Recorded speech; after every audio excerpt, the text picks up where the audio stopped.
భారీ అగ్ని ప్రమాదం జరిగింది. ఈ ప్రమాదంలో ఓ బాలుడు వయసుకు మించిన సాహసం చేశాడు. ఓవైపు దట్టమైన మంటలు చెలరేగుతుంటే సమయస్ఫూర్తి చూపి ఒకరు కాదు ఇద్దరు కాదు ఏకంగా 50 మంది ప్రాణాలు కాపాడాడు.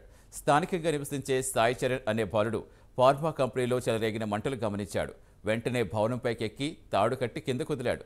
ఆ తాడు సాయంతో మంటల్లో చిక్కుకున్న 50 మంది తాడు సాయంతో కిందకు దిగారు. అగ్ని ప్రమాదంలో బాలుడు సాహసం చేయకపోయుంటే వారంతా ఆ మంటల్లో సజీవ దహనమైపోయేవారు.